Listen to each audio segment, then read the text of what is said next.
So obviously I've been crying, and YouTube is no solace.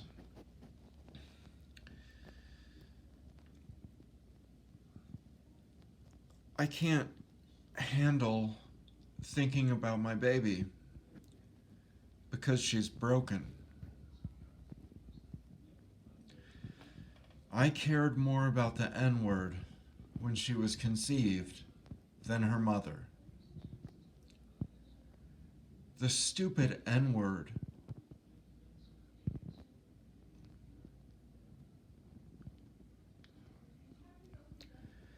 And I continued to care about the fucking N word more than her when I was steady with her and I did have her in my care. I would go out and do interviews as if that's a legitimate thing to do because I was so desperate to make it.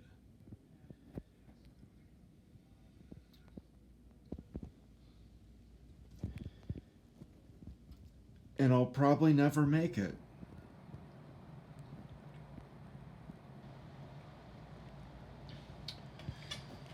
When Mary was 3,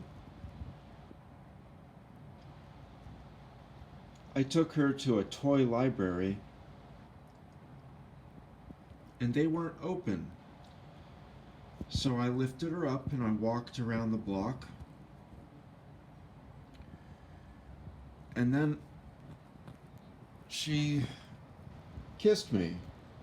But she did so by moving her lips in a way that made me realize that she was thinking about kissing at a young age.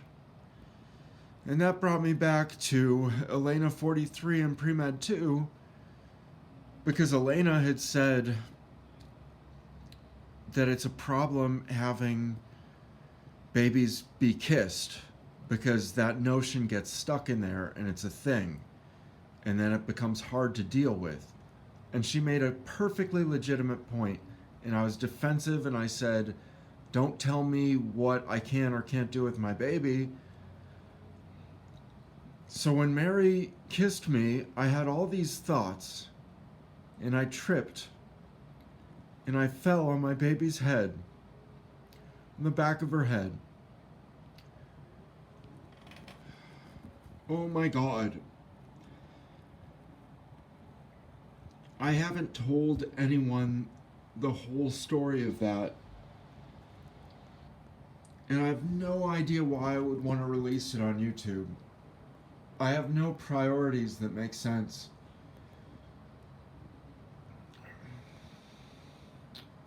My story isn't a sham, but my life is. Because what really matters to me has been taken away. Some of the things that I worry about with Mary. 1, she doesn't wipe her butt after she's pooped. That's a very key part of potty training that has to happen. I have no idea whether she knows how to do that or not. 2, she doesn't know what a number is. Her mom has taught her to count to 10, but all she's done is memorized 1, 2, 3, 4, 5, 6, 7, 8, 9, 10. And she has no concept of a larger number or smaller number.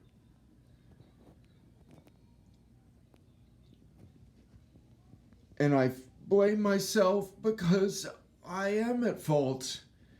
Now, the best I can say for myself is partially that I was partially to blame. Pre-Med 2's not right. It's not all my fucking fault. But some of it most definitely is. And my poor baby girl is broken. And no matter how fragile and carefully we try and put her together, she will never recover because of the damage that I've done. And it's a weight because I miss her. Even if she's broken, I want to be with her. And I don't even know how she is. So now I would normally make a joke or try and change and pivot, but there's nothing about this at all that's recoverable. It's just misery through and through. And I don't have even a mid game planned out. I've ruined the beginning of this life along with her mother. And what? All I have is blaming her mother? I wish that we hadn't made the mistakes that we made. So much.